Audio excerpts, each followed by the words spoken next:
Yeah. What? They're trying to tell us something.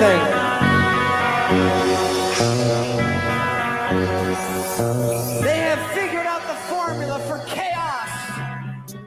When the clock strikes 8:30, babe, time to head for Chris's house. Hey. Will the song make it to the next round? Oh, no. Pot of Thunder. Let's pot tonight. Come on, baby, let's pot tonight. Woo! Yeah. Give it up for Doc Gibbs and the Emerald Live Band each and every week here on Pot of Thunder, the recognized symbol of excellence in rock and roll podcasting, brought to you by patreon.com/Pot of Thunder. We know you got some money in your pocket. You returned some items that you received under the tree. Some maybe a bottle of jupe or something that you didn't want. Took it back. Jupe. Took it back. You still have your bottle of jupe? Oh yeah. Do Just you? in case. I don't know. I don't. Oh, okay. But if you got some extra money, go to patreon.com/Pot of Thunder. Rejected colognes. Yes. If anybody out there has a story about a cologne that they received for a gift that they ended up not liking, go ahead and let us know the name of the cologne. That's a way to get the engagement up. This right? could be fun. This will be fun. All right. Well, hey, I know you got some money. Give it to me.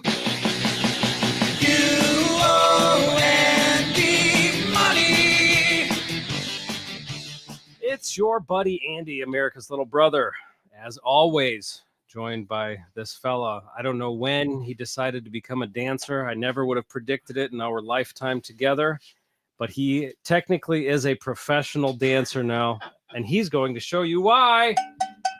Your dancing hits way across the podcast studio.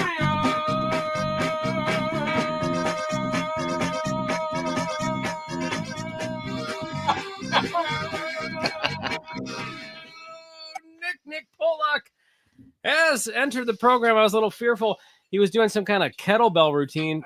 I thought maybe he was going to accidentally hit me in the head with it instead of giving me his hat. I forgot that you were you couldn't breathe until I finished. Yeah. So I had to Oh, stop doing my Russian twists. that's nice. Those Russian twists. It's ab season apparently at Nick's house. New treats, Russian twists. What's happening over there? Well, He's exactly going, that. He's going for those Bobby Rock obliques is what he's going for. Well, I want to, when I make that face into the camera, I want it to actually be scary. Okay. Well, you're on your way. Welcome to the show, Nick. Glad to have you. Oh, thank you. Sitting to your immediate left, you want him, we got him. I can have it every day, yeah. I can have it. Get out of my way, yeah. Fuck you. Put your hands together. The breakout star of the podcast medium, Chris Ellis, in the house. Chris, what up? What up? Welcome. We're glad to have you in your home. Thank you for inviting us into your home. And thank you to the listeners for inviting us into their homes.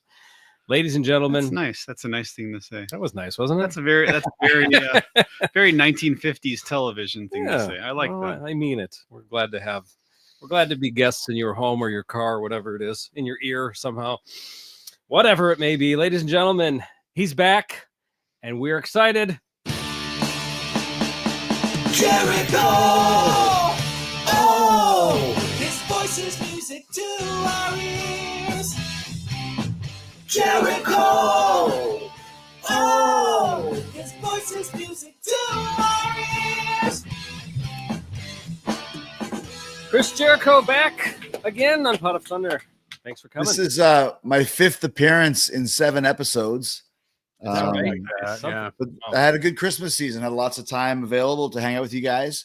And let me just say, I was at a celebration the other day, shall we say? And Cherokee came on the mixed music. Wow. I had no idea what the actual chorus of that is. It's Cherokee riding on the Trail of Tears. Yes. I thought it was Cherokee, your name is music to our ears or whatever. So I was really thrown off by the historical reference. The last thing I need is Joey Tempest to teach me about the fucking American Revolution or whatever the hell it is. Yeah, the Well, Native American Trail of Tears. They really, Yes. yeah, it really brings the party down. I think once Yeah, once that conversation gets kicked off. exactly. Pretty soon after that, everybody dispersed and went their own separate ways. Well, we're glad to have you. Thank you for being here. And on that note, I want to Yeah, get I'm the gonna party go- back up. I'm gonna go sit under a tree for a few minutes. Yeah. and think. Yeah. That's what everybody wants to talk about at a party is genocide of an entire race of people on the planet. So, Yeah, not ideal. But yeah, you know, it is ideal. Nick's got some foil over there, I doesn't don't he? have anything. You don't have any foil. No, no. Nothing. Ah, wow. Dying time again. Dying time again. What is it? Dying time again. Flying time? What is it?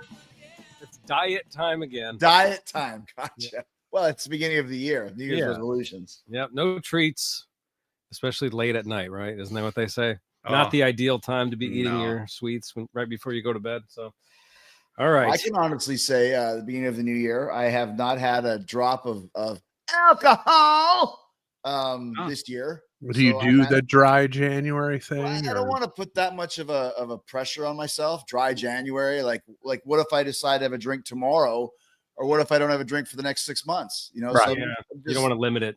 Yeah. So far, it's been good, and I haven't had a drink, and maybe I'll have one tomorrow, like I said. But for right here, right now, actually, the last time we did the show, I did not have a drink with me either, if you might have noticed. So usually on this, by the time we get to the end of the yard of questions, I'm fucking loaded, Yeah.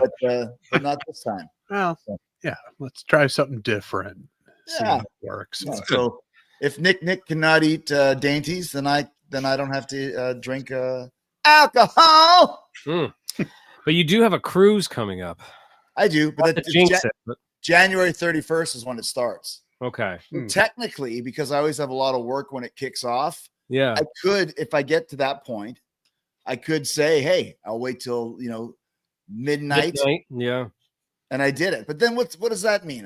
Like I said, I'm not going to put Yeah, that pressure on me. Plus, you don't want to go along with that crowd, the dry January crowd. What a bunch of jackasses. Do I look like that type of follower? Fuck Yeah, those no, exactly. In It's fact, like the no nut November people. Get out of here with that.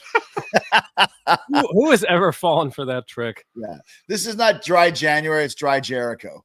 Try that, guys. All right. All of you followers doing the dry January, switch it over to dry Jericho and join the new sensation. now is that some vintage Fozzy gear you've got on? It looks like an old school merch. No, it's from the 25th anniversary tour, which these will be on sale when we come to Joylet, Can't which I'm wait for assuming that. you guys might be able to come to if it's during the week. Yeah, it's like May It's a 9th. Friday, I think. I Yeah. think. Oh, Yeah, we cool. got to make it there. So that There's hat no- is very fresh off the press. fresh off the press. This was the last tour we did. Was the first leg of the 25th anniversary tour. So it's a good hat. It fits well, which I like. Yeah, it looks And, good. And that logo is kind of retro looking though. Yeah, this is the old school Fozzy logo. Oh, So well, there you go. yeah, this is the original Few Records, and then we switched it over. Took the cue of Metallica and switched the logo for a bit, and then we brought back the old school one, which matches the tattoo that I have on my hand. Yeah. There you go. So- Now, is that fully embroidered on that hat? Fully embroidered. Yeah, well crafted, as you can Nice. see. Yeah. Yeah, it's got Those this style of a back. Mhm. The mesh trucker style. Yeah, and I like the one that has the what do we call those little snaps on it? Snapback. Yeah, I don't like the one that has the belted thing. on it. Oh, yeah. I'm with you. on Those this are one. tough It's to too big. operate. Yeah. Yeah. I went to Haberdashery to get a cowboy hat made in Nashville. It's not a joke. I thought you were talking about your hat. That's why I laughed. This hat now. Okay. I have a 9 and I think 3/8 head. It's the biggest head. What? Yeah, Really? they had to make a special stretch out the hat for me. Oh my goodness. I had no idea. Well, you wear that big head of yours well. Thank you. Looks good on you. All Anyways, right. I don't want to take over the show or anything. No, like that. no. I'm just letting you I know mean, what's this is going a on. revelation. We need to. You've been on how many times? We've never heard about your head size. So hey, something. And I new. just went to neweracap.com, Mhm. and the biggest size they have for sale here is an 8, and I'm a 9 3/8. So that tells you just what we're talking about here. It's a big fucking cranium. There's I no guess more so. off the rack hats for this guy. No more. No. All right. Well, guys, we're gonna veer away from the couple of Twisted Sister episodes that we did the last 2 weeks and go to the listener submission list. Back in the rotation. The last turn was mine, so we are going to Chris L. And you're good with that, right, Chris? Good. With I am. I had a brief moment where I thought we should do Hot Love. Yeah, the yeah. Twisted Trilogy, and then I watched it. I'm like, no, we can't put ourselves through yet another one of these Now, late era TS. We could take some time. is there a disclaimer at the beginning of that one as well? There isn't, and there's no Bobcat, and it's just basically them drag racing with a hot chick. And it's just, It is another 50s throwback though. All kind the of. Yeah, you're right. It's like a Grease Yeah. drag race, isn't it? Yeah.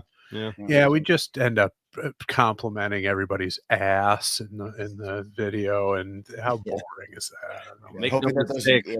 We've gushed over their asses enough. Let's Yeah. move on. Some primo ass shots in the Hot Love video. So We've we'll save discussed their group pissings enough. Time to move on. So we're gonna try the list. We're gonna do the usual, up to 3 selections, and if I don't get anything I like, kick it back over to Florida and see if you got anything in your Okay. hopper that might work. But let's see what we got on the list. Brought us Twisted Sister a couple weeks ago. Led to a couple good episodes. So let's see what happens. All right, Nick, hit it.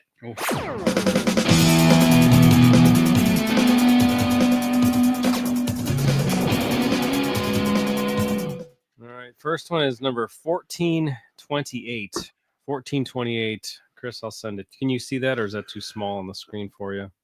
I can Sorry, see I don't know it. if- Oh, yeah. That I'm sorry, L. the shaded one. Yeah, right here. Yeah, that's a no. It's a no. Bushwick. Now, in that. Okay, so just a straight up Bushwick. I know we don't do. We haven't done our segment that we do during this portion of the show for a while. Mhm. But since Chris J is a big horror movie fan, Mm-hmm. when I typed into Wikipedia 1428, Yeah. does that address sound like something significant from the horror movie universe? Is it something to do with Nightmare on Elm Street? Is it Elm It's Street? 1428 Elm Street is the house. Yes. Wow. What are the Springwood, chances of Ohio. that? Springfield, Ohio? That's Springwood, Ohio. Springwood, it says. Ohio? Yeah. Okay. Because I typed And it in and that was the second entry. And I'm not a massive Elm Street fan, so the fact I was able to guess that, it's pretty cool as well. So That's double good. whammy on that one. All right. Springwood is what I do when I see D. Snyder's ass. So I don't think anybody needs me to do that tonight again. So take a break from that. All right, Nick, give us another poll. All right. This one is number 97. Number 97. There you go. Ooh, I don't know what you think about that. it's interesting.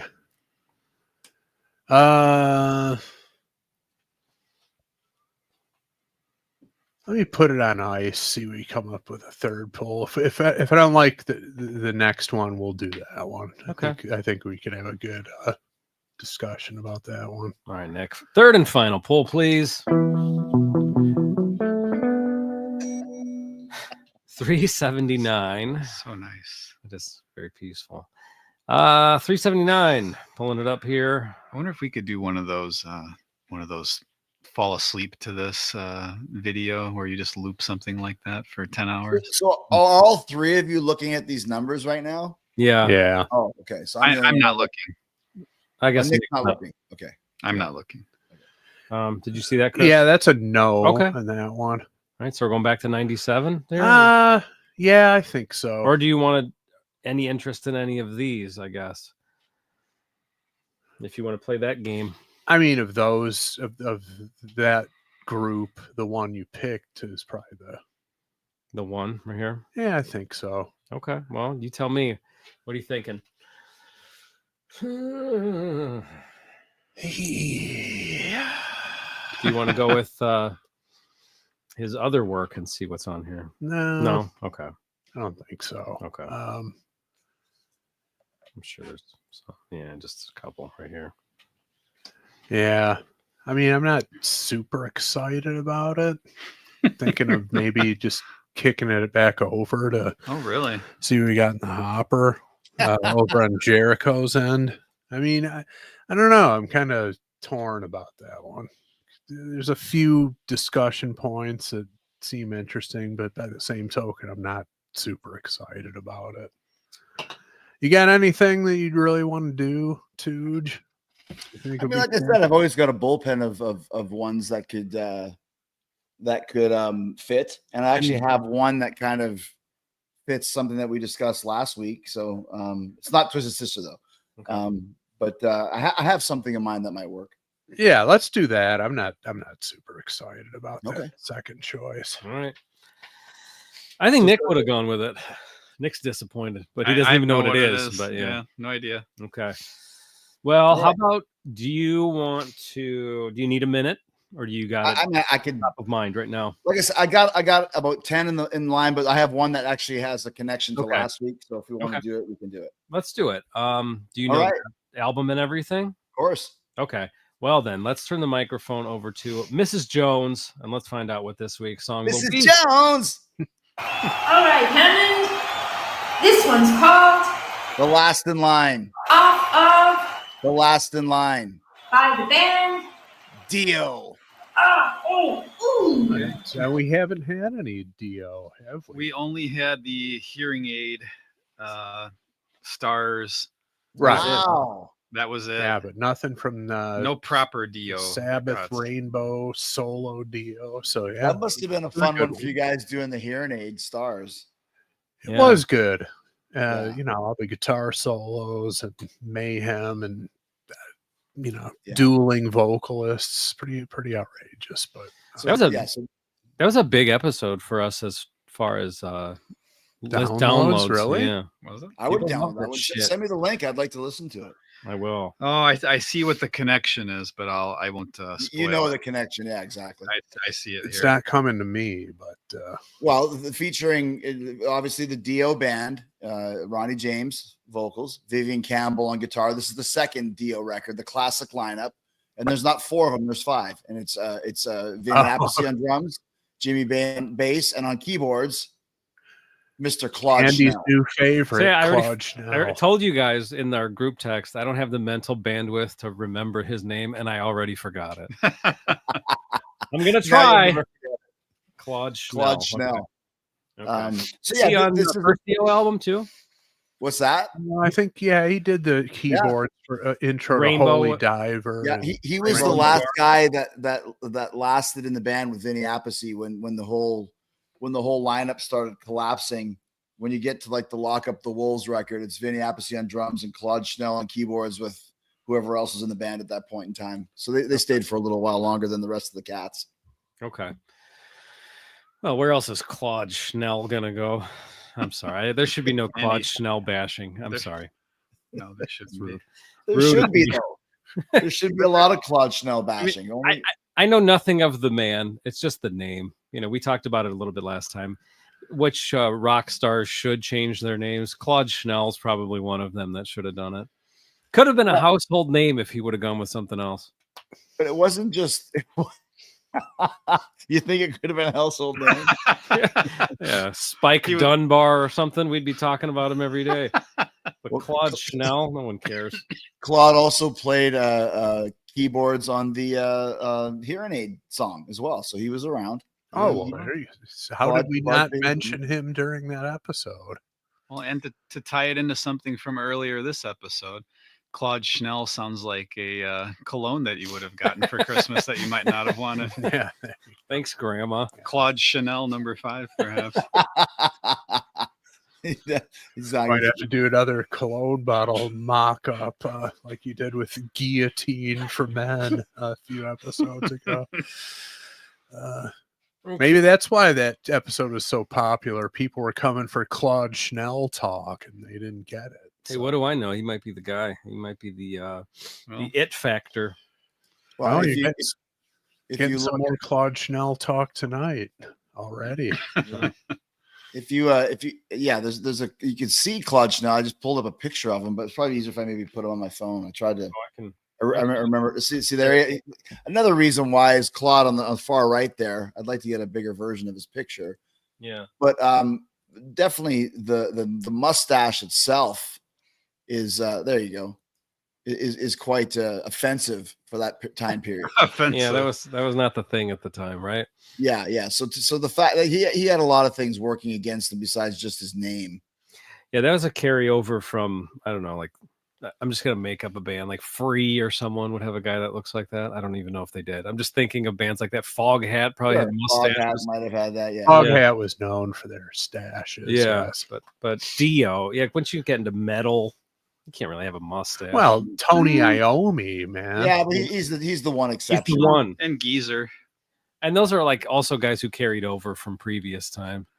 Previous time. Well, I'm thinking like From the 80s from the metal. 70s, Oh, 60s. okay. If you're an 80s metal guy, you know, you're watching MTV to watch 80s metal videos. Mustaches were not cool at the time. Yeah, No, you're Yeah, right. That's true.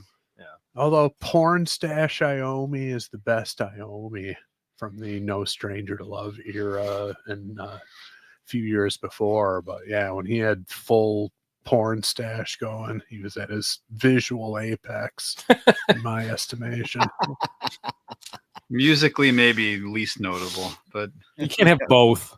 yeah, I Yeah. guess. Well, one or the other in the Yeah. He would be too powerful if he had both at the same time. there are checks and balances That's in true. the world of That's Tony just, Iommi. too much for one man to handle. His music is the executive branch. His stash is the legislative. No one can be too powerful. Right. Okay. So I've got the video here. Yeah. We want to watch the video, right? This is it's a fun video. It's very Dungeons and Dragons Dio style. Mhm. It probably his best video because if you look at I think Rainbow in the Dark was just basically Dio on the rooftop and all that stuff, and then he gets into Rock and Roll Children and Hungry for Heaven era, which is all good stuff, but this one's very metal and very, like I said, very Dungeons and Dragons, like his lyrics. Okay.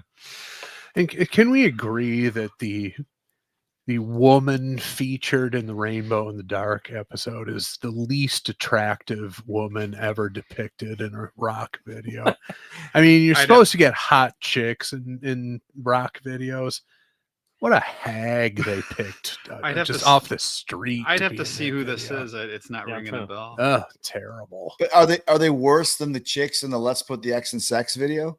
Oh, this you remember this chick from the Rainbow in the Dark video? Well, I do, but the ones in the X and Hey. Sex video weren't great either. Nah, this woman is the bottom of the Worse. barrel. Okay. This poor woman. And like she plants one on Vivian in the video, you could see him recoiling from it. It's like that's it was the genesis of all the shit talking he did about Dio in later years. Isn't it amazing that still gets headlines, even though Dio has been gone for Well, 15 years? see, here's the thing, and the most recent one is that what Craig Goldie talked Goldie about it. wanted and to his summarize it for us. blabbermouth. Yeah. Okay. 99% of the blame for that, if not 100%, is these fucking lame interviewers who just ask the same questions Yeah. over and over for decades. I mean, what's the guy supposed to do? He got a question asked to him, he answered it. Yeah. But know, they talk about the same shit over and over again. But why would Vivian Campbell ever need to talk about his fallout with Dio ever again at this point? Yeah, and he really hasn't, to be honest with you. When he does, he's very listen. I'll tell you the story. I know the story, and Craig Goldie obviously is going to say it because he's still employed by Wendy Dio in a certain way. But it's the same thing that happened with the David Lee Roth band. I think we've discussed this. You've got this great shit hot band with Steve Vai and Billy and Greg and Dave, or with Vivian, Vinny and Jimmy. and they put out a record and it becomes a hit. Second record, they're touring arenas. Third record, it's like they want a bigger cut of the pie, and Dio, Ozzy, Roth, et cetera, say no, and those guys leave. Yep. And then you lose the original chemistry of the band that made those original records so great in the first place. Yes. And you can't replace it. Yeah. That's exactly what happened. So Vivian left because he was promised something. And when Dio wouldn't pay him the money for writing the songs and for the whole band presentation, he quit. And then Ronnie got pissed. And that's kind of the whole story, pretty much in a nutshell.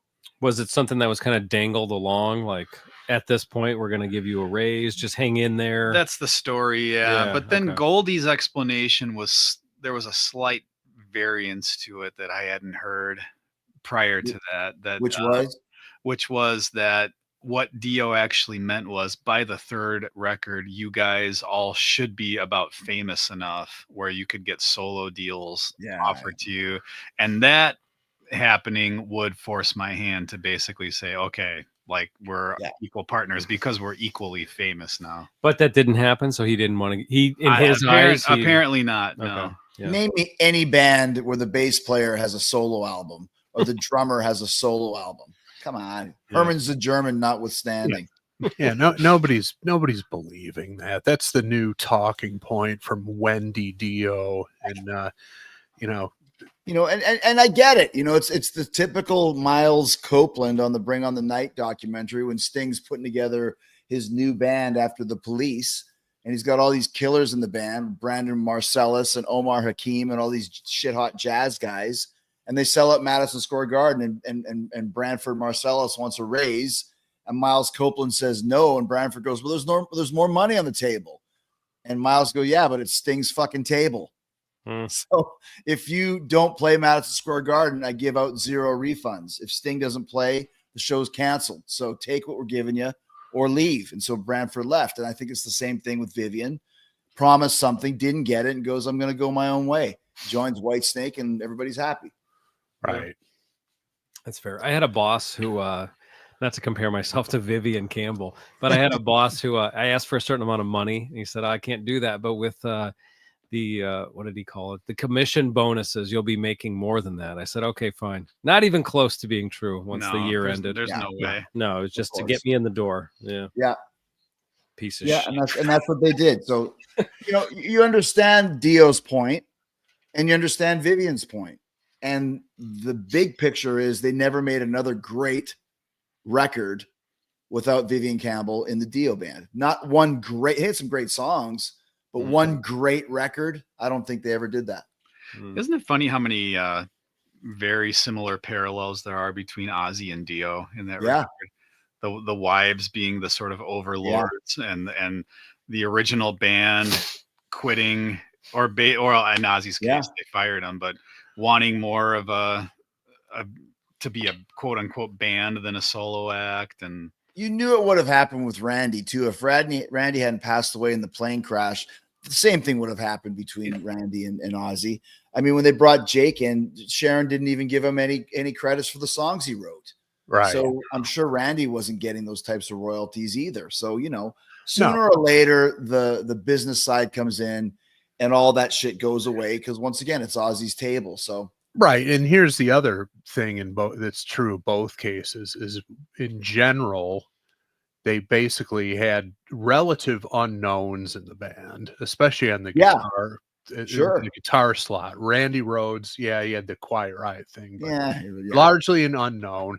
Vivian Campbell, 17 years old, nobody ever heard of him. And to be honest, especially, certainly with Ozzy and most likely with Dio, I don't think either of them expected them to be as successful as they eventually got. Right. Their solo career. So when you get unknowns in the band, you're just like, look, you're lucky to have a gig. Let's put something together. And the thing blows up and just becomes massively successful. Then the money starts rolling in. People are like, okay, I want my cut. And that's when, the true pecking order comes out. But, as nobody expected the Ozzy solo career to be as successful as it was. He was a disaster when he was kicked out of Black Sabbath. And I would say the same with Dio's. I mean, who would have expected that? You know, just that he'd been like you said, it shows how big Sabbath was that they were able to even go solo, but then how good that those first 2 records were for Ozzy and Dio. Exactly right. Level. Yeah, nobody expected them to be as popular as they were and as good as they were. In many respects, you could say those albums were the musical equivalent of the Ace Ventura movies. Nobody fucking expected Ace Ventura to be a fucking cultural phenomenon when they made it, and it was. That's the truth. So it's a good comparison. Seriously, the first one was on again recently. I watched it. Every time I watch it, I'm like, this is a masterpiece, but there's no way they could have anticipated it being as popular and as much of a moneymaker as it was. It had, I'm thinking in the conception stage, it had the makings of like a direct-to-video movie, and that was it. Yeah, for sure. Yeah. Yeah, wasn't that a movie? We don't have to get too deep on Ace Ventura, but wasn't that a movie that was started and scrapped many times with different people? Like it was around for a long time. Yeah, the script had been around. Yeah, and then bought. Somehow, they got Jim Carrey involved and off to the races. All right, well, I think we're ready to get started here. Let's go ahead, pull this one up here. One last question for Jericho before we begin. The Claude Schnell connection aside, why did you pick this particular Dio song to do out of all the other ones on the first 2 albums that you could have gone with? Well, I mean, I've had this for a while because I always like watching the videos with you guys as well, and it's just one of those ones that I've always, appreciated as a video, appreciated as a song. It's very much in that 80s realm where there's a cool, it was, the visual was almost important as the audio was. And it's just, like I said, I have a list. I haven't written down, but in my head, and this is always one I thought would be a fun one to do. And so when we mentioned Claude Schnell last week, I was like, oh, wow, we should bring up Last in Line at some point. Yeah. And here we are. Okay. There's plenty of other ones, trust me, but this is the one I thought would fit for this week. Yeah. And I'm not even sure I've seen this video. Nice. I mean, I've heard the song. It was huge on Detroit. Huge, yeah. Obviously. But the video, I can't really. Nice. I remember it. So well, there's a couple real interesting things about the video, which we'll bring up as well. Good. Okay. That hag from the Rainbow in the Dark video, isn't it? Is she? She is not. Oh, hideous woman. Oh my Go goodness. watch it. This poor woman. Getting worse and worse every time it's brought up. Like, this is the era of hot chicks and videos, and this is what we get. This is the best you could do. It just goes to prove that nobody knew that the Dio band was. Well, yeah. And in that video, especially Dio, well, he does in this one too. Dio, he looks like Carla from Cheers. He does, yes. Yeah. That's good. I never thought of that, but it makes perfect sense. Yeah. Same hair. Yeah. Same demeanor. Same diminutive stature. Yeah. Wow. Okay. Now that makes sense to me. It all makes sense. Okay. Let's take a quick commercial break. So I'm going to pose a challenge to the 4 of us. We have to pick, for the way the other 4 members look in the band in this video, we have to pick one character from Cheers that we say they look most. Okay. Well, you better be quick because I don't think there's a lot of airtime for the band besides Dio. Oh, okay. A flash frame for each person. Yeah. Mm-hmm. Okay. Basically. All right. Let's take a quick break. We'll be right back with Last in Line.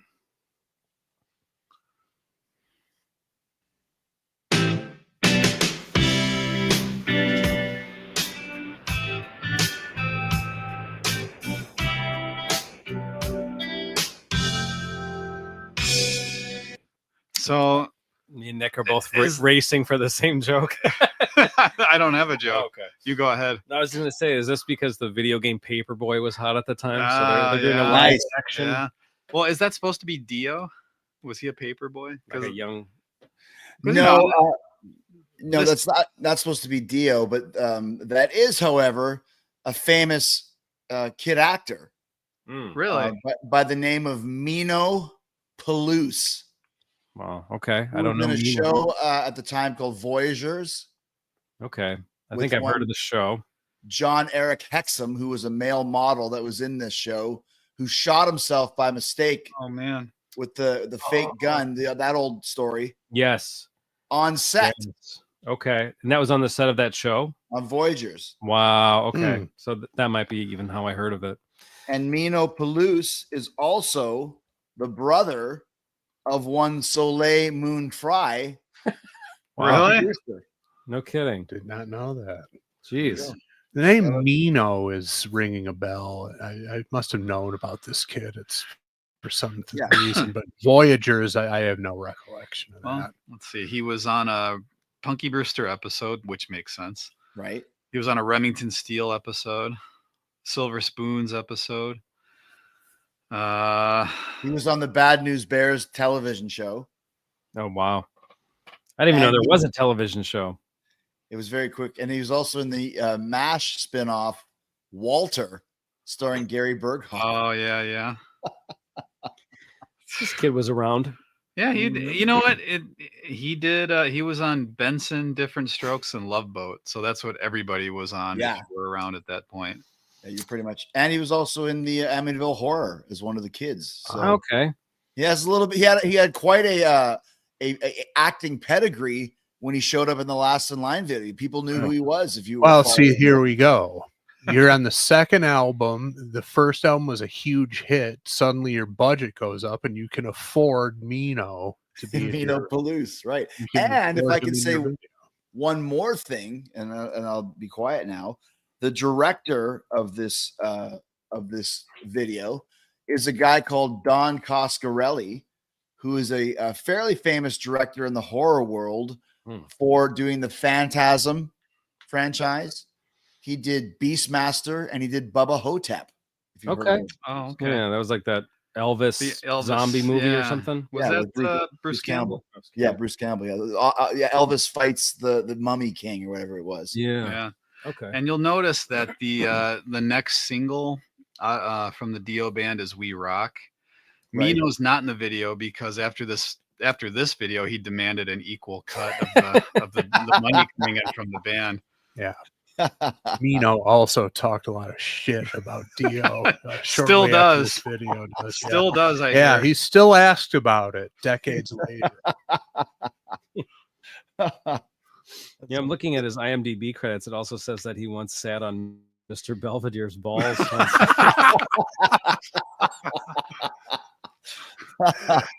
Oh, this kid was everywhere. That's another joke that just will never stop getting mileage. No, certainly on this program. Yeah, and I'll just say this as well, that this could be Mino's last appearance, because after 1984, he was not around, and I would assume this would be towards the end of 1984 because the record came out in July. So this could be. What do you mean he was not around? You just quit, or what happened? I'm just looking at his IMDb, and it's Walter, Remington Steele, sitting on Mr. Belvedere's balls, Silver Spoons, and he's gone until 2001. He makes an appearance in Alex in Wonder, but it looks like maybe just a short little film there. But that's I can't even figure out how to spell this guy's name. I actually just looked up menopause. I have no idea what this guy did. Meno, Mino. Okay. Well, him and Schnell, I don't know. Maybe the names could have been changed. Yeah. I think actually Schnell and him got into a fist fight, which led to him quitting the fucking business. Oh, look at him. He looks like the guy from Rage Against the Machine in later years. He's got like nowadays, curly hair. Yeah. Zach Del Roca. Yeah. Have anybody seen those two in the same room? Yeah, look at this. That's my question. Look at that. It might be him. Oh, wow. That does look like Let's him. start a conspiracy theory right now. Mino Palouse is, in fact, Zach Del Roca of Rage Against the Machine. Rebranded. Yep. All right. Let's keep going. I wanted to say musically, it's very 70s so far, the production of it. Like almost yacht rocky. A little bit. Who produced this record? Ronnie James Dio produced it. Second record, he's already producing his own albums. Well, he did a damn good job of it. I mean, the first one and this one are some of the better sounding albums of the 80s, in my estimation. Drums sound good. Jimmy Bain, one of the great bass tones of all time as far as bass players go. I also love the fact that, much like, let's say Sylvester Stallone, who insisted on starring and directing Rocky, Dio on his first solo record and second solo record is like, no, I'm producing it. Like, I don't want anybody's help. I know exactly what I want to do. And the record company let him do that. Wow. Yeah. We're all in the biz or have flirted with the biz. That's not easy to do. Yeah. You're giving somebody whatever, $1 million to make a record and letting him produce it himself for his first record. Right. That's pretty awesome. Especially a guy who'd been booted out of two of the biggest bands in the world. But right, yeah, good call. So yeah, but I guess at this point he'd been around almost 20 years. Well, he'd been around for a while, but again, he was dispatched by Rainbow and Black Sabbath. So, he's kind of like Ozzy. He was a little bit on the skids when he started his solo career, and it just blew up. Yeah, it started with set him up for the rest of his career, Yeah. I wonder if they had an engineer who was like basically a producer not getting the credit, like a babysitter sort. You know what I mean? Like, hey, we're gonna you're our guy. Make sure this doesn't suck. If it does, call us right away. I'm looking at it, and it's nobody of any merit. No, okay. Angelo Arcuri and Rich Markowitz. So not. Yeah, don't know them. So an Italian and a Jew were brought in to. What's the punchline? Work on the album. It's not coming to me yet, but it might later. It'll probably be better if this punchline is separated from the rest of the joke. That's true. Get where I'm going with that. But the first two albums, he was on Warner Brothers, right? Yeah. I mean, as big as it gets in terms of record labels at the time. So, there's a lot riding on this stuff, and he came through. Yeah, they're putting some money in that for sure. This one was Vertigo, is what the Vertigo record? I think Vertigo was the UK or subsidiary, the European distribution. I remember this being on Warner Brothers. No, it's Warner Brothers. You're looking at the single, but the album is Warner Brothers. Yeah. Oh, really? Why would that be different? I don't know. I think because they just didn't list it, like you mentioned. It's probably the UK label of it. But I see that. Yeah. Warner Brothers, Vertigo, just overseas distribution or whatever. And once again, just so before we get into it, it's written by Ronnie, Vivian, and Jimmy. So it's a band collaboration, which is what our point was about the whole chemistry they had. Yeah. Exactly. And which again is, these guys were equal contributors. Why shouldn't they get a cut of the money? And why shouldn't they feel entitled to it? Yeah. All right, let's keep going.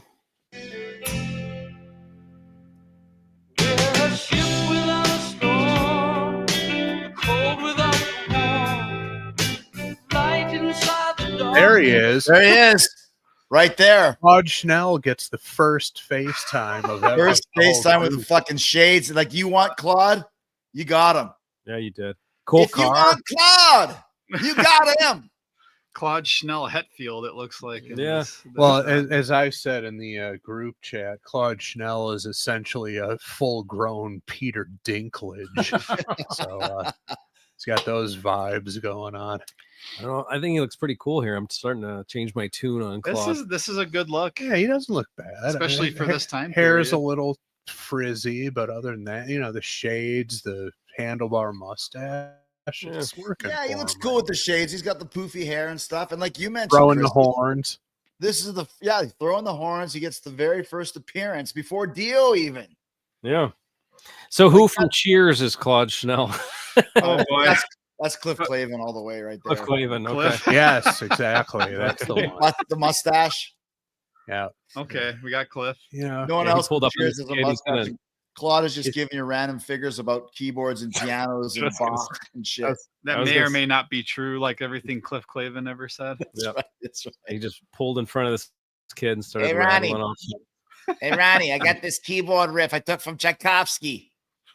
All right. Hold on, just rewind it a bit so we can see the Claude appearance one more time, because I think that might be it for him. Okay, that's yeah. it. I like the car just pulls up too, like fucking A. Light inside the darkness that it needs. It's out of there. Yeah. Can I just Bicycle also say Master. too, we've been laughing at the video, but Ronnie James Dio, one of the best lyricists in the genre for sure. We're a ship without a storm. We're a cold without a warm. A light inside the darkness, let it be. I mean, that's just fucking poetry, man. I didn't even pay attention to it. I'm glad you brought it up. I don't know. The cold without a warm is a little dicey for me. The other two lines are fine. Cold without a warm. I don't know. Well, that's a little borderline for me.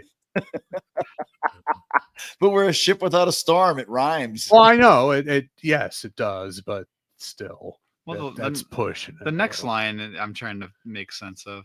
I guess we'll get to that in a moment. Okay. We're a laugh without a tear, the hope without the fear. We are coming. What did he say? We're a laugh without a tear. Oh, okay.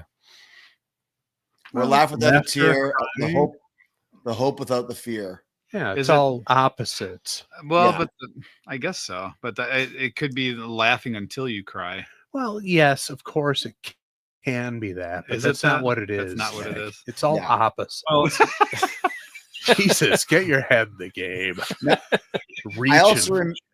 I remember hearing this on the radio. Chris mentioned it was popular in Detroit. It was also very popular. Well, you could be laughing until you're crying. I mean, come on. Get out of here.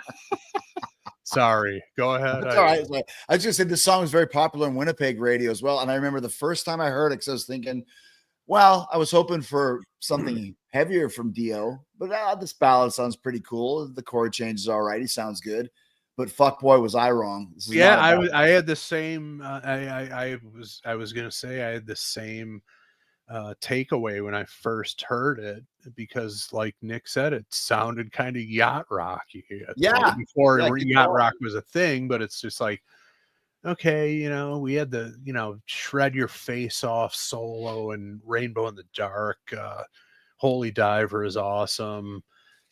Caught in the middle, stand up and shout. I mean, the whole thing is fucking balls to the wall. Then you get this. It's like, okay, I'll listen to it because the first album was great, but it's not exactly what I want. And then you're about to get punched in the face here.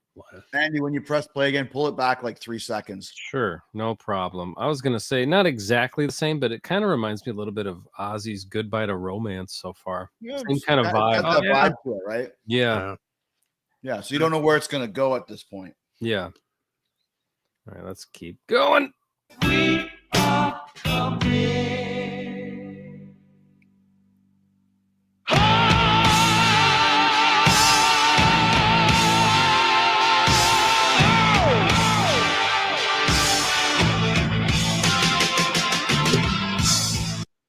All right. Fucking A. Kicked in. Yeah, it did. Yeah, prominent Schnell keyboard work. That's one of the best kick-ins ever, too. That amazing drumming of Vinny Appice. Oh, yeah.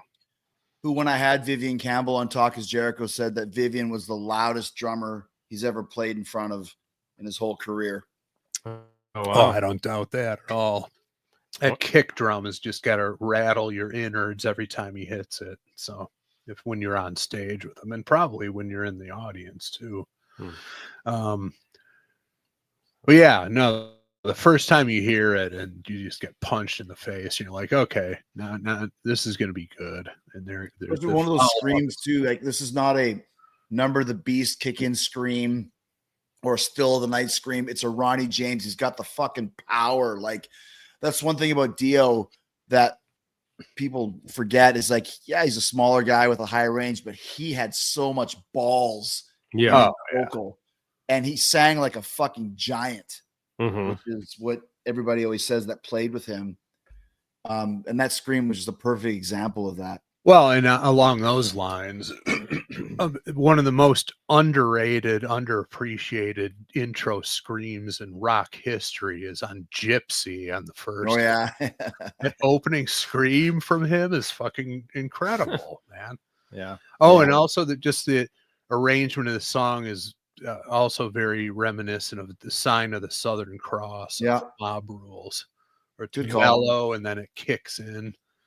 And then video wise here, the elevator has plummeted to where it's now opening up and there's some kind of a slimy tentacle grabbing poor Mino's arm. It's a good word. I was gonna say umbilical cord, but yeah, maybe it is that. I don't know. It could be. Either way, unsettling. Yeah. Yeah, unsettling, right? Look at this. Our friend Bev said, "Did you know that Tenacious D won a Grammy for doing a cover of this song?" There's my favorite Miss Rattlehead. She's amazing. Yes, she is. And did you know that said Tenacious D song did not have a guitar solo in it, but rather a flute solo? Really? Yeah. So I never listened to the cover. Okay. Jack Black is. We should do a Tenacious D song at some point because Jack Black is a fucking killer singer, man. He's so good. Yeah, I'd be up for it. Ready, guys? Let's see what this is. This monster grabbing Mino here.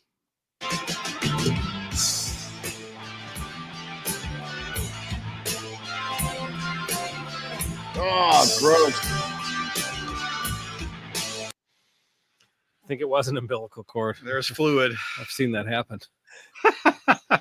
In the elevator. Oh, if you don't make it to the delivery room in time, it can happen. Sure. They gave Andy the baby. He ran off with it. Yeah. Ran We right through didn't the cut door. it yet.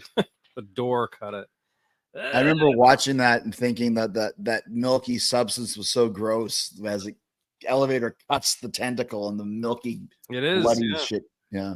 I don't remember this video at all. I mean, Lord knows I consumed the song so much on the radio, but I don't remember this video at all.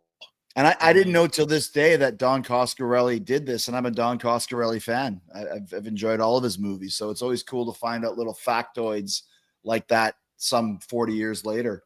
Well, and once again, suddenly he's in the budget after the unexpected success of Holy Diver, and they're opening up the pocketbook and paying Mino and this guy. Meanwhile, the dudes in the band are like, "Where's my fucking money?" Yeah. You know, and you none of this is happening unless the band is succeeding, and I'm a big part of that. So yeah, and you'll see the set too. They spent some money on this thing, so I'll bet. Yeah, let's see it. We're up to the witch. We may never come home, but the magic that will kill and walk a lifetime. We're all born upon the cross with a blow before the toss. You can release yourself, but the only way is down. There he is. yeah, Carla from Cheers. Yeah, that's an easy one. Absolutely. yeah. I mean, Slam dunk. It's got some kind of Egyptian Nefertiti kind of a thing on. We're off to the witch. We may never come home, but the magic that we feel is worth a lifetime. I'm not sure what that means, but that is such a fucking great visual landscape of images for that lyric. We're off to the witch. Like, that's still one of my all-time favorite lyrics. And I don't really know what it means. I don't care. It's just fucking cool, you know? It to me almost seems like it could be a play on like a Wizard of Oz type of theme. Like, we're off to see the wizard. We're off to the witch instead. Well, it might be. I don't know. I didn't. That's just a first impression. You know, it also could be that because of the witch that you're actually crying because you're laughing. It might have something to do with laughing it. so hard. Yeah, that the witch. Well, and the worst part is the witch they're referring to is the troll from the Holy Diver video. Oh, they want to get back to see her, but then Dio's laughing so hard that he's crying about it. I think that's what it means.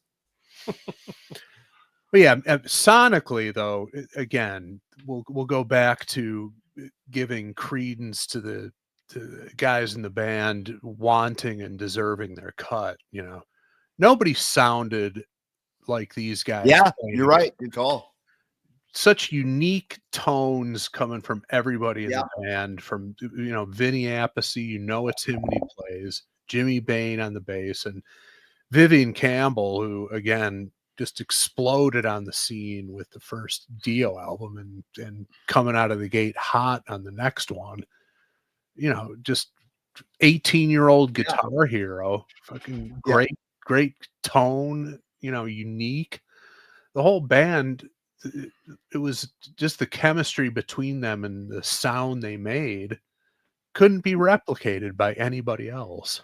Yeah, and it's like you said, he was a guitar hero instantly. Like there was no minor leagues for him. It was directly to superstar status and writing all of these amazing riffs and solos and all that sort of a thing. No small feat for a teenager, especially a teenager in a world of guitar heroes, which is what was happening in 84, 85. Well, the Rainbow in the Dark solo is the definition of a face melter. Yeah. When you first heard I'll speak for myself. When I first heard that, I was just blown away by it. I was like, this is incredible, When I had Vivian talking about Last in Line, when they first the band Last in Line was playing Dio songs with the three guys in the band and a singer. And then of course Jimmy's passed away since, but he said Rainbow in the Dark, he had to go online and watch YouTube videos of kids playing it to figure out what the fuck he did to play that solo. Wow. Yeah, I believe it.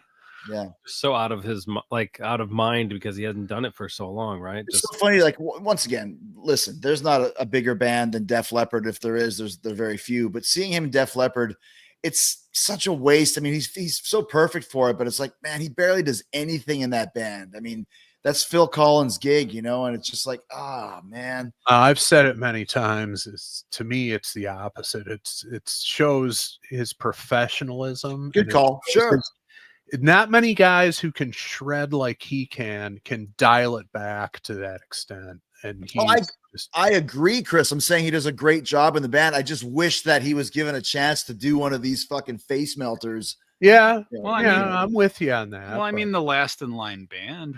That's his outlet. That's his outlet. Yeah. And by the way, those albums are great. The songs are great. That singer is awesome. Wow, cool. And Jeff Pilson, the guy from Dokken, Foreigner, he produced it.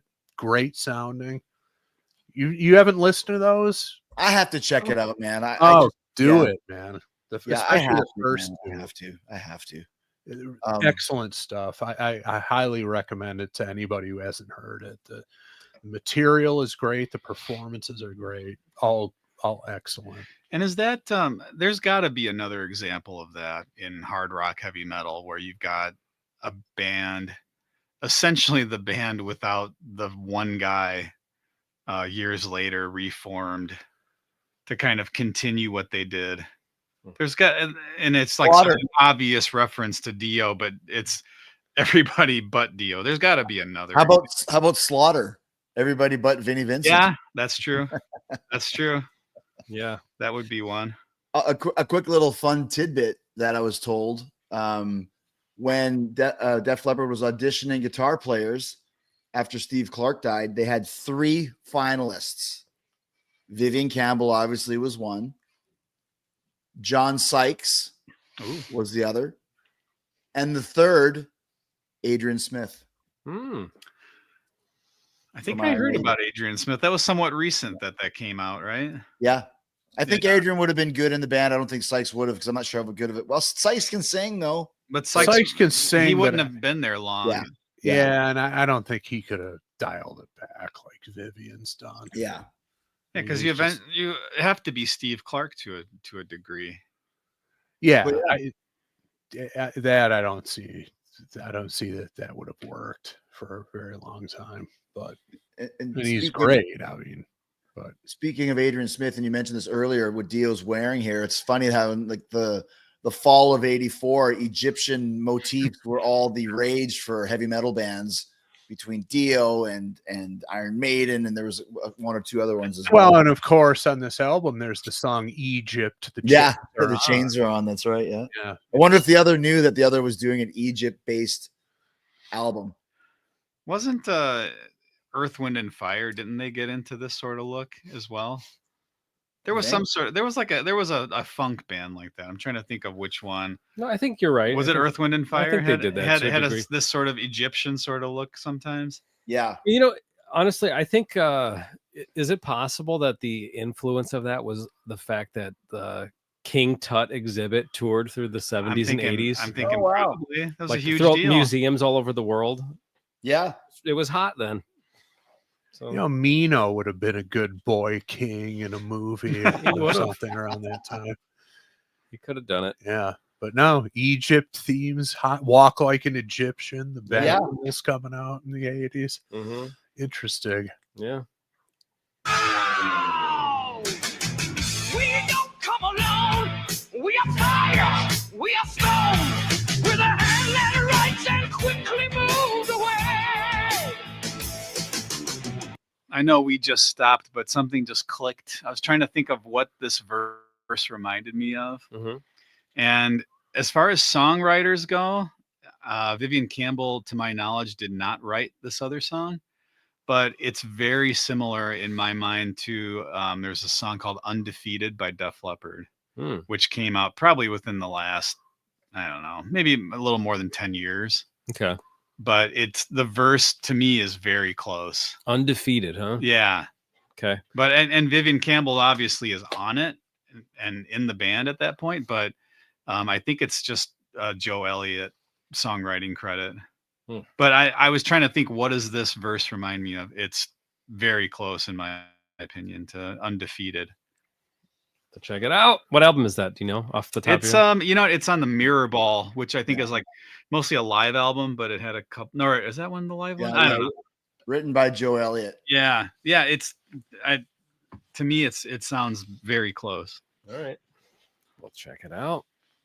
We'll know for the third time. Right, so if you lose the video game, you die. Was that the actor who played the pizza man in Men at Work? Wow, that's obscure. Yeah. And he was in Summer School, right? Summer School. I can't think of his name. Mark something? That's Mark Harmon. Mark Harmon's the Dean main Cameron. guy. Yes, Dean Cameron. Yeah, that's who it Chainsaw. like. He clearly had a lot of cavities as a young man. This is had some work done in there. Got about 9 fillings going on in the back. This looks like the scene from Summer School with the killer bunnies when they come in the classroom. Wow. Yeah. Look at that. Also featuring Vincent. So there's so some basically kind of it looks like Mino's in some form of hell, presided over by demons. And if you're a lazy teen that plays video games and you lose, then you die. Or if you don't brush your teeth. Yeah, going back to the teeth rant of last week's episode. Well, at least he had the fillings put in. He didn't just let his teeth rot out of his head. He just you got to see the dentist. You have to do it. He had his grill taken care of, like did. You recommended last week. Not recommended, mandated. It has to be right. Oh, is David in our chat? Is he throwing out another band where it's kind of essentially the same band without one key member? Quiet Riot was thrown out there. That would work too, right? That happened a couple of times to Quiet Riot, didn't it? Yeah, kind of.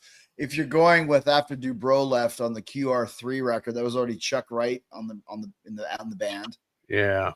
But and I guess and without Randy Rhoads, right? They continued on just without him for a while, obviously. Yeah, that's true. Yeah, you're right. Yeah, that fits. That fits. Yeah. Okay. If we're evil or divine, we're the last in line. Yeah, we're the last in line. What's going on? I don't know. The music is great and serious, but the video just got a little bit zany there for a minute. Yeah, it's going into kind of be cruel to your school type. a little bit because there's a guy who kind of looked like a zombie. Yeah, and there's a bunch of kids kind of stomping around in the same way. Yeah, like they're mindless Again, zombies just stomping around. They're like they're denizens of hell. Yeah. Some of them have makeup. I don't know. A COVID mask right there. Yeah, I'm also going to point out as well that if anybody keeping track, that Last in Line, the song is actually 5 minutes and 48 seconds. I was just about to say that they cut a whole section out of it. And this is just over 4 minutes. I think they're actually getting ready to go into the guitar solo. Right now, there's a whole other verse and chorus that they cut out of it for this. That's true. Yes, that's a good call. And they truncated the intro as well. You're right. Yeah. Twice as long. Everybody in the chat, that's Michael. He said Chili Peppers too, without for sure. He's right. Yeah, that's a good call. A couple times. Iron Maiden went on without Adrian Smith. And went on without Dickinson at one point. That's true. Yeah.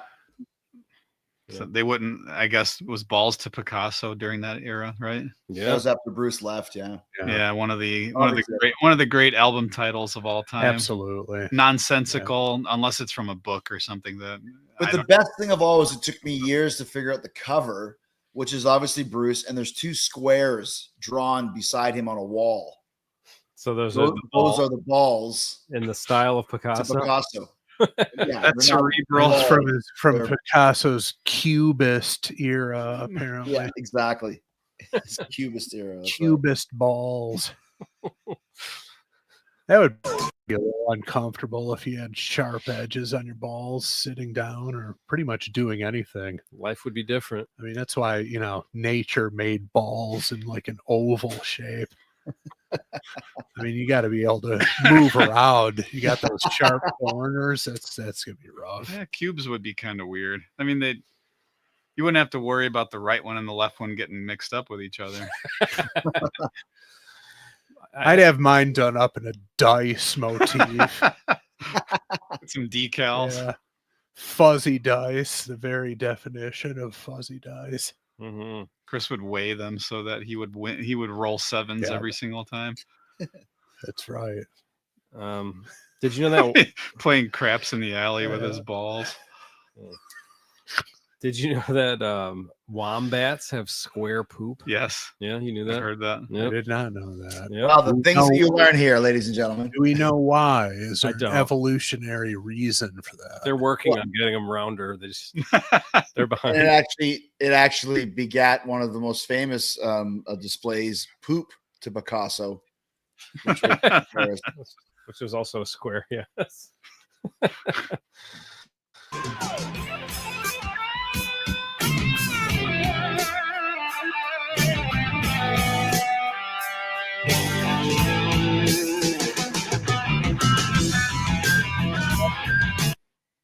Yeah, the guitar solo is cut in half. Yeah, too. Yeah. They're pulling a Halloween on this one.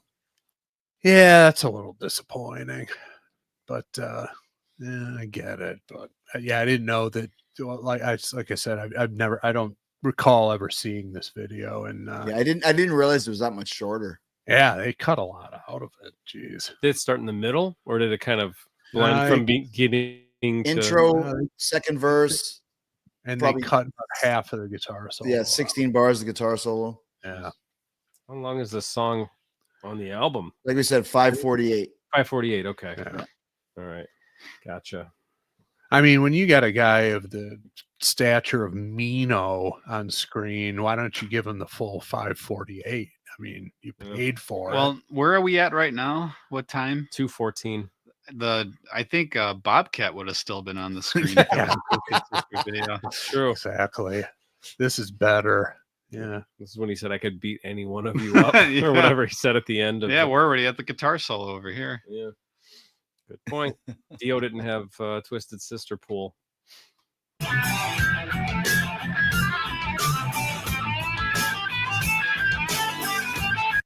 got a little Woody Harrelson in his face there when they're showing him. He right? He's got a little Woody going on. He also looks like a grown-up Mino as well. A little bit, yeah. He does.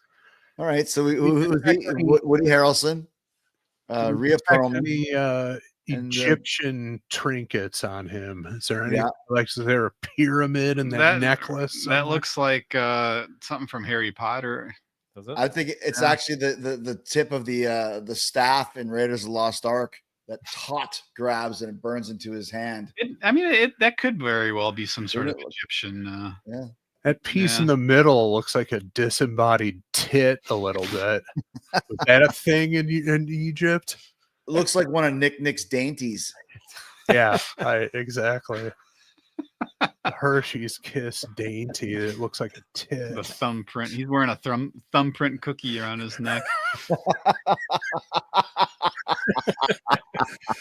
some sort of tie. It resembled a hieroglyphic, I believe, which is where it was the original origin of ancient recipe. Yeah.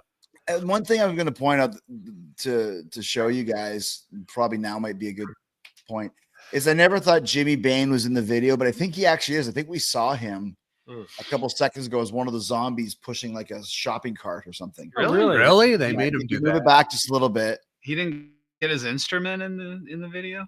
I don't think so. So let's just try it from there. Try it from there, and I'll tell you when I think. Jay Leno. All right, we're good. Yeah, it's fine. We're good. Okay.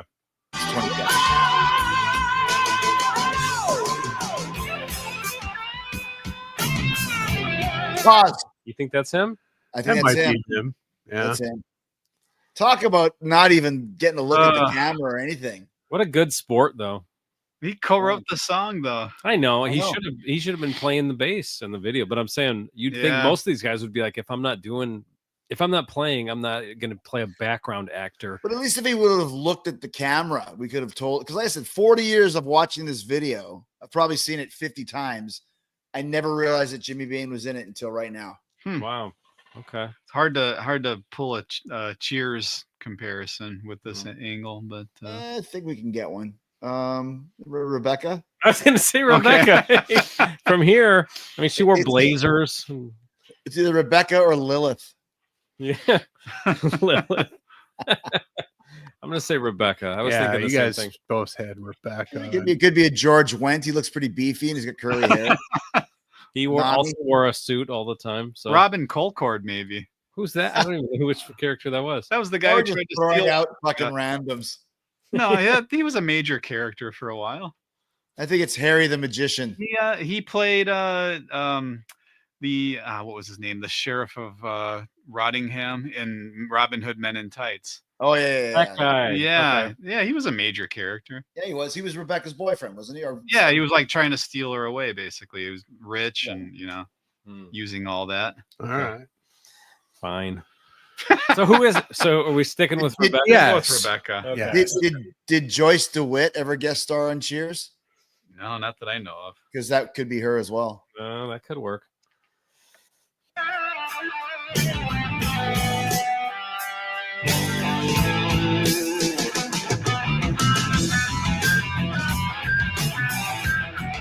I'm sorry. That looks like Paul Giamatti in the electric chair. Could have been an early role for him. Could have been. We You learned. never know, man. Luke Perry was in the Twisted Sister video. Yeah, exactly. This could be Paul Giamatti. Brought onto the next album to, what did it say? Additional shouts. On That's right. Yeah. Lotus for Suckers album. Yeah. Yeah.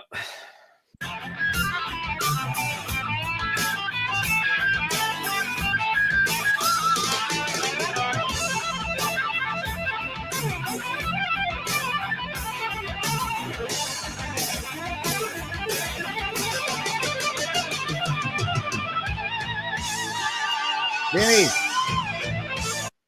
Yeah. Was that Vinny? Vinny with the Flintstones drum kit going on. Timpanis.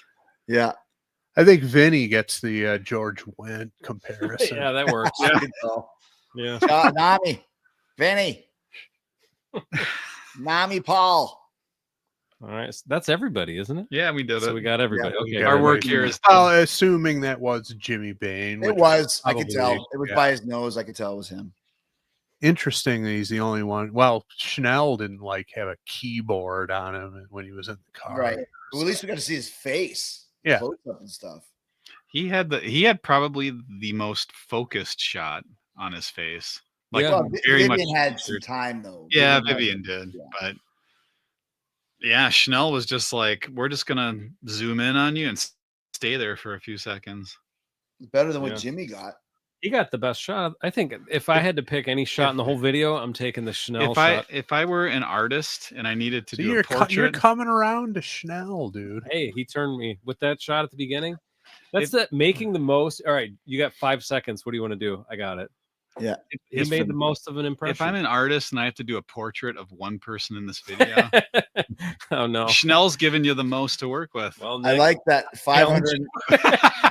I'm challenging Nick to a pencil sketch of Claude Schnell to share with us for next week. I'm bringing a pencil sketch of Claude Schnell from this video. 590 episodes in, we finally established, which will now be known as the Schnell shot. That's it. Nick doesn't have enough to do in his life. I'm going to spend a week on this. Hey, go back a few frames. You know what? And we're going to pick a there Patreon member that's going to win it. Okay. So right here we have another guest appearance by the guy who played Waldo in the Hunt for Teacher video.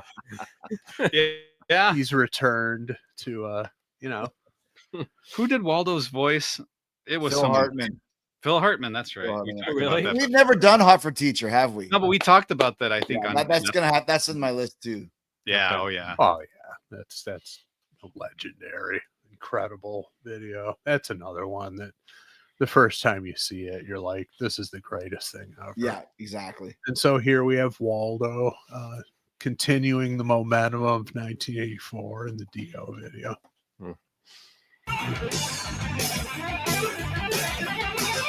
No more video.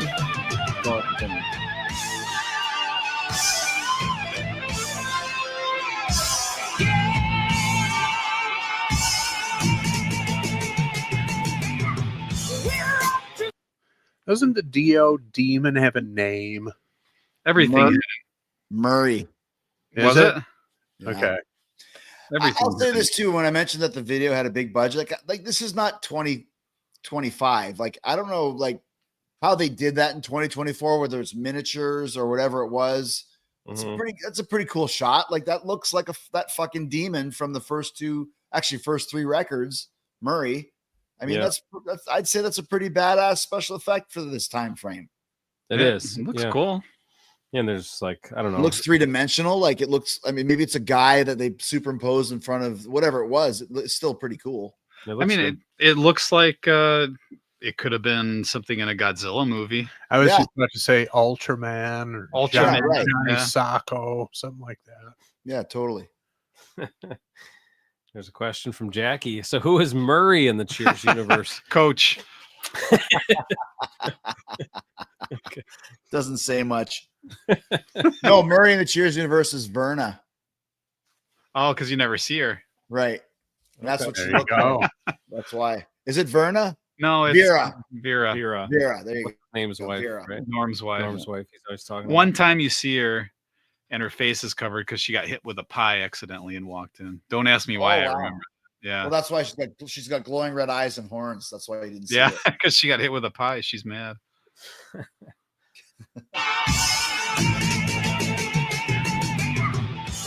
up to the witch. We may never come home. But the magic that we'll feel is worth a lifetime. We're all born upon the cross. You know we're the strong before the toss. You can release yourself, but the only way to go is down. We'll know. The ball gags are out. Vocally, I love how he changes that chorus there at the end. Whereas earlier it's like the only way is down. This one is like the only way to go is down. Like he adds a little bit of an extra final yeah. to it.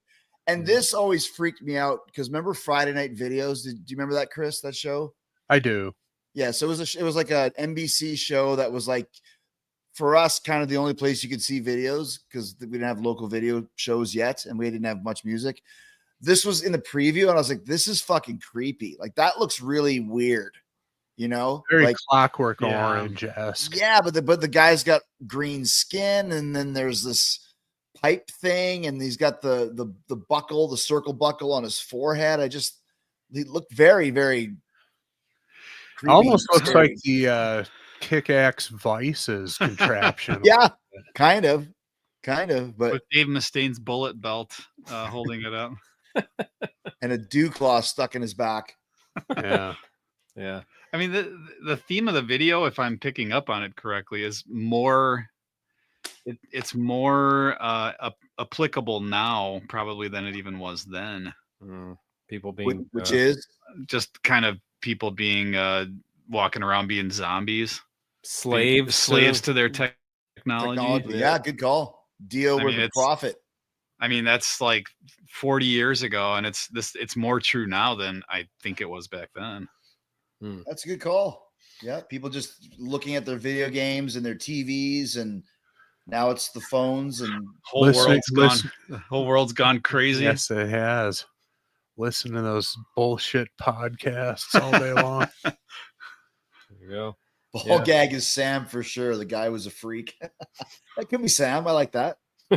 Same hair. Yeah, similar. Bad toupee. Those things holding his eyes open underneath could be confused for the eye black that ball players wear, or Nikki Sixx. Well, Sam was a baseball player, wasn't he? Yeah. He was not a bass player. I'm just saying. It looks like. Nick. He said baseball player, not bass player. Oh, sorry. Okay. Yeah.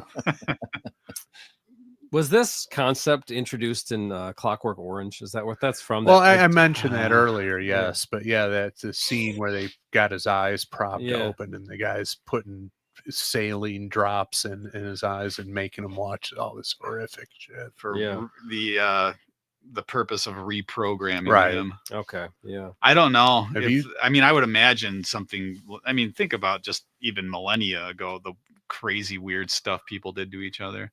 Probably existed to some degree.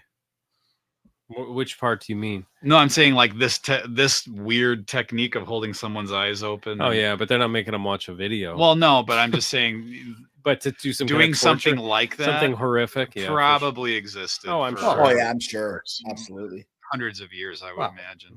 Not even. Fairly, I would say within 70, 80 years ago, people were doing this crazy shit. I mean, electroshock therapy and all this weird stuff. Well, that's only because we had the ability to do it. If we had the ability to do it millennia ago, we'd have been doing it to each other. Oh, I know that, but yes. Yeah, unfortunately. Technology needs to catch up with with torture techniques. Our carnivorous appetite for torturing each other. Jeez. We're right back in the bummer zone that we were in when we started the episode. All right, let's get off this guy. Fault. It's not our fault this guy appeared on the screen. Let's get him off the screen. He's freaking out. They even put eyeliner on him to accent everything. Yeah, they did. There you go. Yeah. We'll know for the first time. He just started it. Played by a young Mike Dirnt with his eyeliner, I think. Yeah, well, Nick's doppelganger. Looks a little bit like Justin Long, actually. He does. Yeah, I see that. Same hairdo. Yeah. Long, kind of oval face. Yeah. Yeah. Almonds. Yeah. Because you're talking to a crime fucking artist. Oval face, almond shaped eyes. We'll know for the first time if we're evil or the man with a lasting life. Oh, with a lasting life. See how we shine with a lasting. He tased him right in the balls. Yeah, because he's not tall enough to go any higher.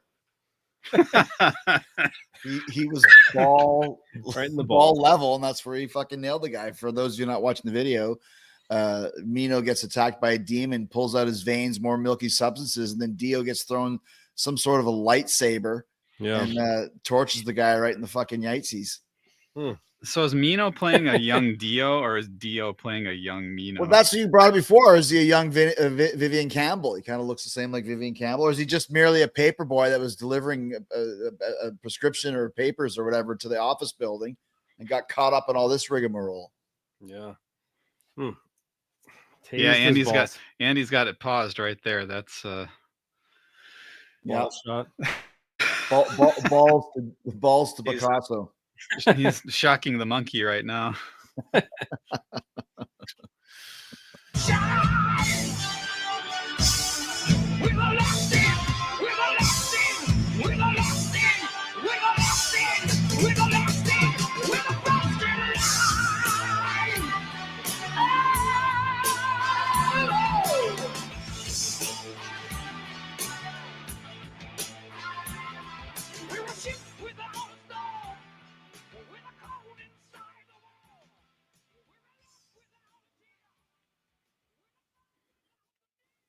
So it seemed at the end that Dio was like being taken hostage for helping Mino get free. Oh, he sacrificed himself for the betterment of Mino. Is that what I happened? do like also at the end where he goes, "It's the last in, we're the last in, we're the last in, we're the first in line." He just flipped it. Yeah. So Mino got back in the elevator. Dio's taken away. See, and I always wondered about the title of this song, what it means. The only thing I could think of is there's a biblical reference about the last shall be first, first shall be last. Could be. Yeah. Aside from that, I'm not quite sure. When I first heard this song on the radio and I didn't know what it was called, I thought it was called Everlasting Life. Everlasting Life. Oh, yeah. That works. Everlasting. Then I was like, the last in line. That's not what it's called. It's called Everlasting Life. And I was ridiculed and laughed out of school by your teacher. Yeah, right. D. Snyder. Bobcat. Bobcat turned into D. Snyder. Right. Yeah. All right. So it's time for us to vote. Sweet Surrender or Kick in the Crotch. Chris J., why don't you go first? Ronnie James Jericho over there. I mean, once again, it's edited, but it's a classic. So definitely Sweet Surrender. It's Sweet Surrender. Hell yes. I think if you had to gun to head, what's my favorite Dio song of all time? That would be top 3, maybe even my favorite, depending on what day it is. But once again, just a fucking great riff, great vocals. The band is hot. The video is great for the time, and for the age that I was when it came out, I was the perfect demographic for it. And here I am 40 years later and still the perfect demographic for it. So I love it. Perfect. Nick? I must give it a Sweet Surrender as well. It's Sweet Surrender. Hell yes. Just made me think of back when Dio died. I learned about it. I was in New York having breakfast across from where they do the Today Show, that outdoor area. Yeah. And I saw it on marquee, like a news headline kind of marquee thing on the building there. It just reminded me of that. One thing that I like about the Dio band is that Dio comes from Rainbow, which comes from Deep Purple, and a lot of times it's too keyboard heavy for me, but it's heavier on the guitar.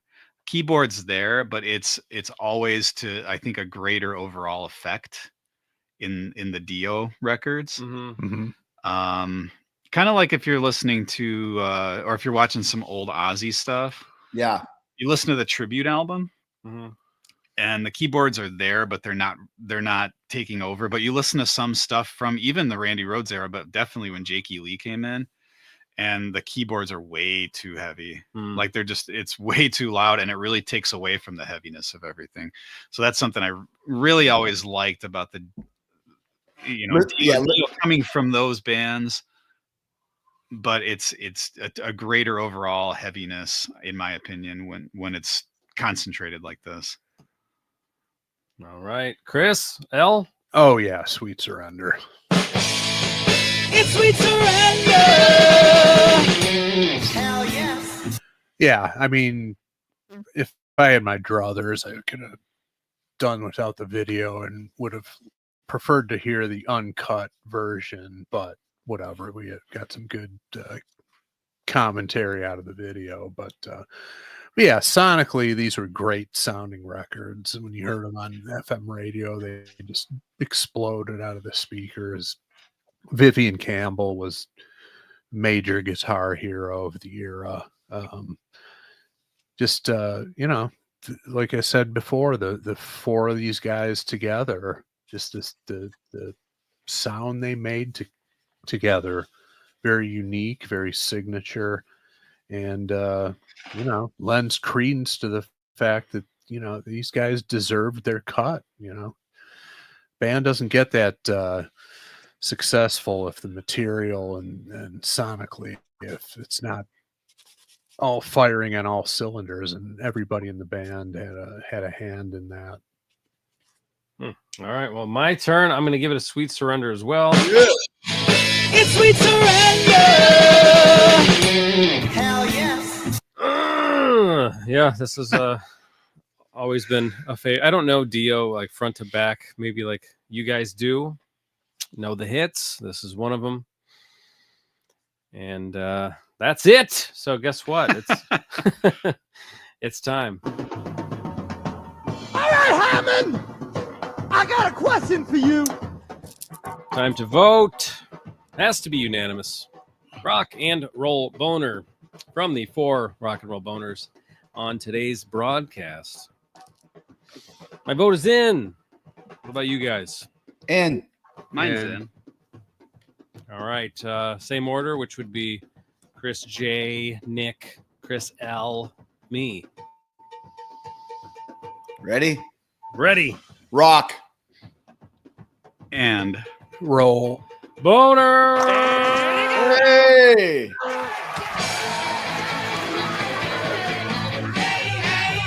It's a rock and roll boner.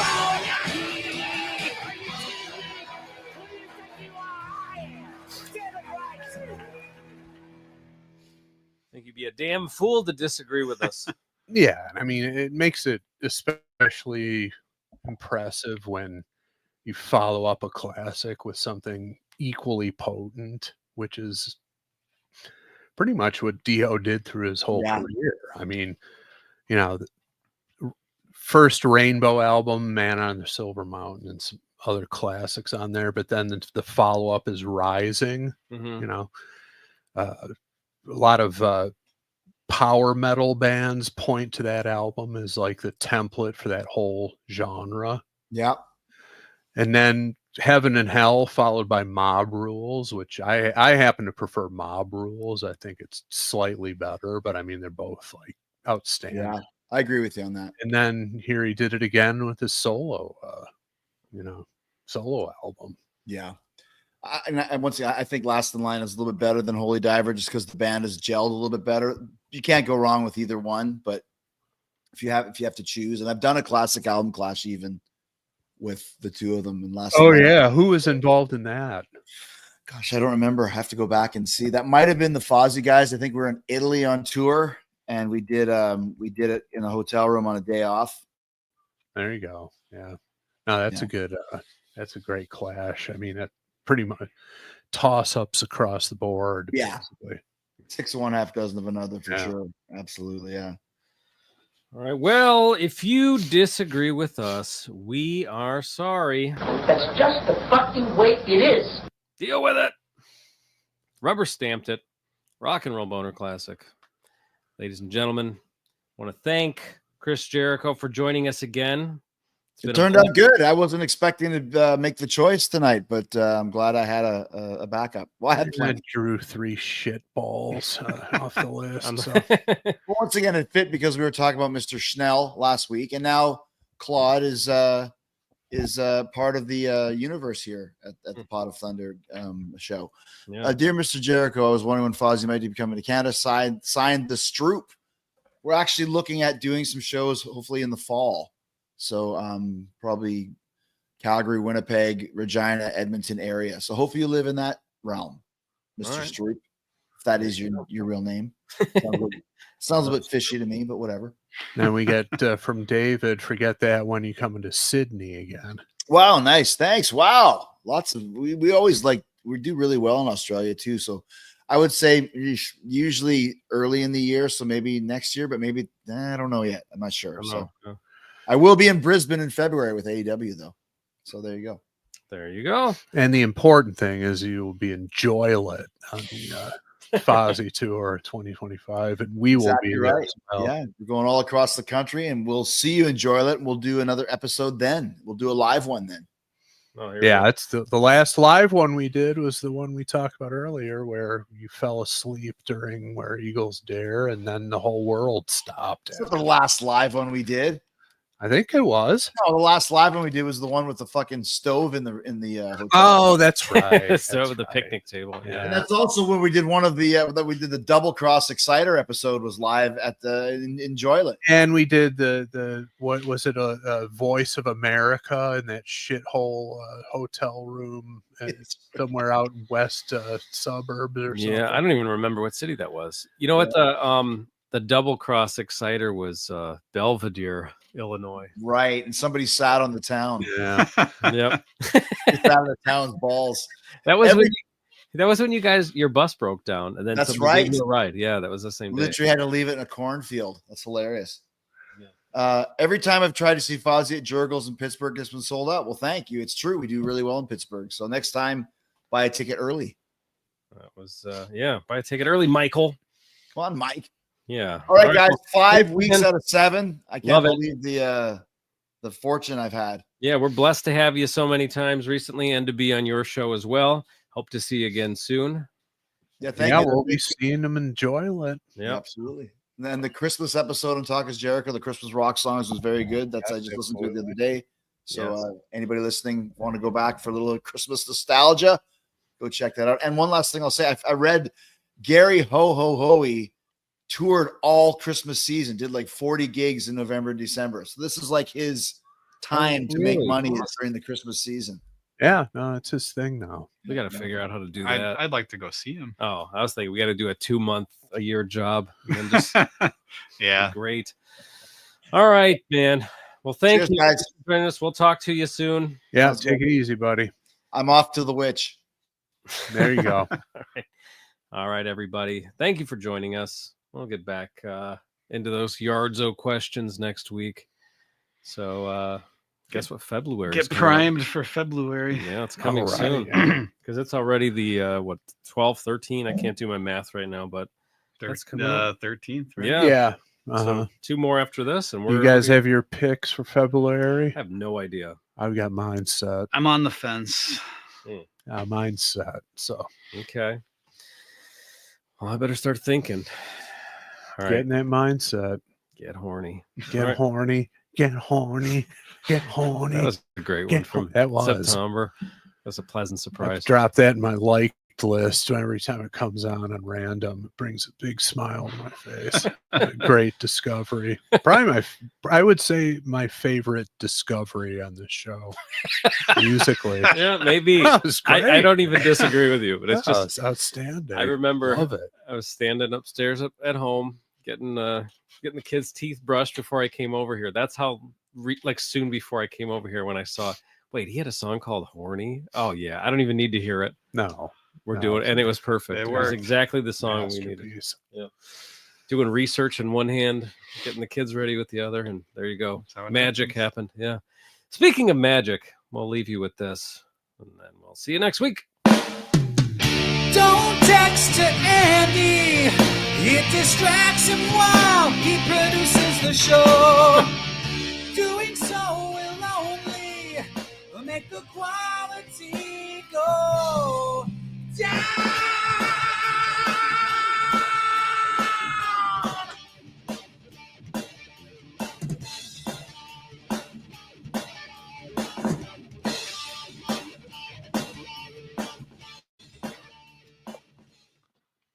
Bye, everybody. Thank you.